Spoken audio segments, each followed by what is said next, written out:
The menu, we get some Rice Krispies, pre-workout, dark chocolate, slow the digestion a little bit, and to give us sustained energy, high in carbs as always, minimal on the protein, don't need a lot of protein. And we're gonna have to sip on some black coffee, and I'm probably gonna have pre-workout too, because it's a leg day, why not? And yeah, see you in the car.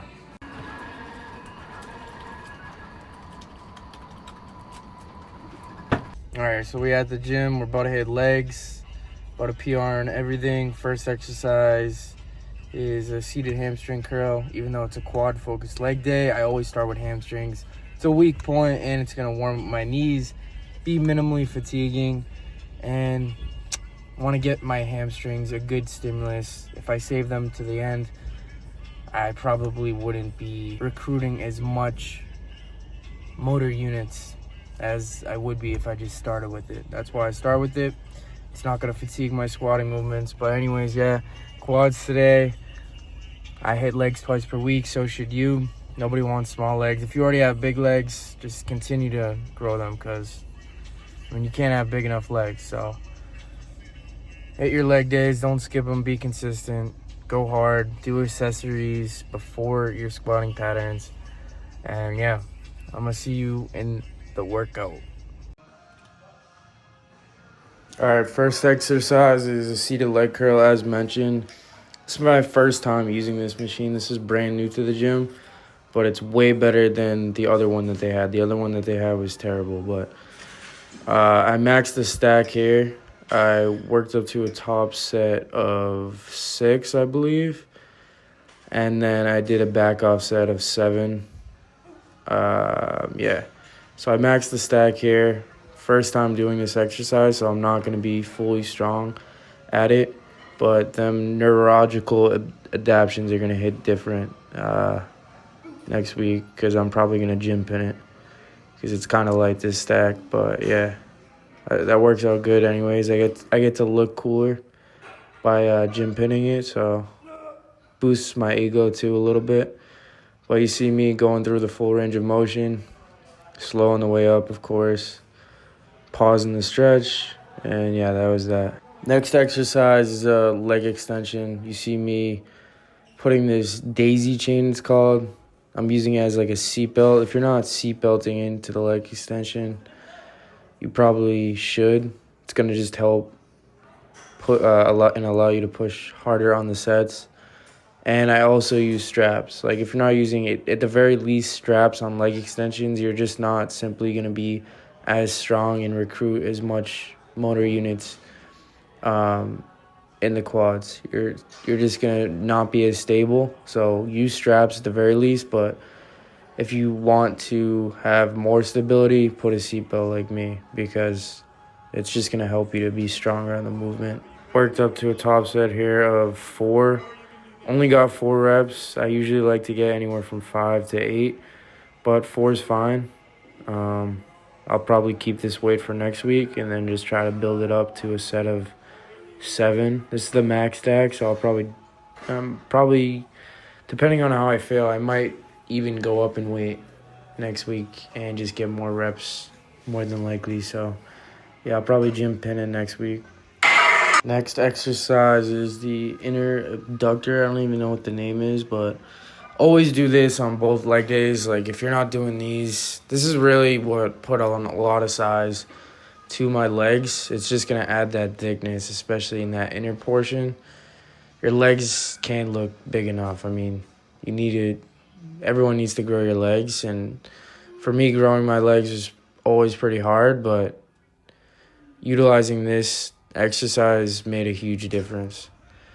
Again, gym pinning here, this stack is way too light. I really wish they get a better machine where I could load more weight. The stack sticks whenever I add a certain amount of weight to it, so I'm limited to only 60 pounds extra on it. But all right, next exercise is a Cybex leg press. It's gonna really hit the quads good. And something I do on this exercise that I'm pretty sure nobody does in this gym is I add a seatbelt, and it just allows me to push harder, because I don't have to worry about my ass coming off the pad. I could just push solely through my quads. And again, it's going to keep me more stable and I'm going to be stronger that way. So that's why I do it, and I add straps as well. Obviously, more stability. And if you notice, I did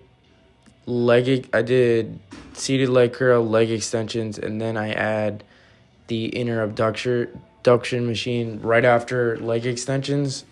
That way, it almost gives my quads like a rest. Because if I went straight from leg extensions to this, I wouldn't be able to move as much weight.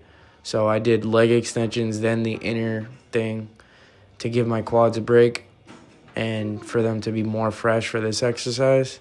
So that's why I did that. And right here, I worked up to a top set of 6, which I matched reps, but up the weight. I added, let me think, I did 7 plates and a 25 last time on each side. This week I did 8 plates. So that's a pretty big jump in weight, and I matched reps, which is a huge win for me. Only did 1 set here. Final exercise wasn't that long of a lift. We're doing the hack squat. This is what fails pretty decent on my knees. I have terrible knees. Normally, I would be 100% against banning the hack squat. I don't think you should unless you have terrible knees. Just because, like, at the bottom is when we want it to be hardest. And by banning it, it's just going to make it easiest in that lengthened position. So most people do this just because they want to add more weight. But in terms of effectiveness, it's going to be better to not band it and just lower the weight a bit. But for me, my knees are complete trash. I believe I only got 3 reps here, which is low, but it's fine because I'll just keep this weight for next week and probably get it for 5, keep the same weight. So it's not the worst thing. I still stimulated the quads, so... And honestly, I overshot, but it's just going to make my next set feel lighter. And that's kind of what I did. I lowered the weight to last week's top set, which is 4 plates and a 10 on each side. And because I overshot on the first set, the second set is just going to feel lighter. And that's what happened. I ended up adding a rep from the previous week, even though it was the second set, not the first. So that was a big win. Overall, good session. Progressed pretty much everything like usual. If you sleep good and you're programming right, making sure you're recovering, you should be getting stronger almost every session. That workout was like 2 hours, but only an hour of it was like working out because I was resting between my sets. Something that you guys need to start doing. If you aren't resting like at least 2-3 minutes in between your sets, then those sets aren't going to be very effective. Like you see on my exercises, in between those sets, I'm waiting at least like 3, maybe even 5 minutes in between sets. There's no point in doing rest breaks. I see a lot of people doing like 1-2 minute rest breaks. That's doing nothing. It's essentially like a drop set, and drop sets aren't good because the subsequent set from the first one is just getting a worse stimulus. Like if I were to do, let's say, a hack squat and wait 1 minute and go into my next set, I'd get far less reps on that set as opposed to just resting 3 to 5 minutes. At the end of the day, if I could rest longer and get more reps for a more weight, then that's going to give me a better stimulus. Right now, I'm about to go get some groceries. Today's Sunday. Usually when I get groceries for the week, you know, eating healthy is not expensive, especially if you make certain foods taste good and you eat pretty much the same things consistently. Usually when I go grocery shopping, I only get like a few things and it lasts me the whole week. Get a couple packs of 96 beef or whatever beef you want, some veggies. I get bagged lettuce and then really potatoes, and then that's all I eat in the day. And then I'll have like cream of rice later in the day, and then pre-workout Rice Krispies. But eat pretty much the same thing every day, and then I'll have like a couple free meals on the weekend just to switch it up and cure my craving. But yeah, I'm about to go get some groceries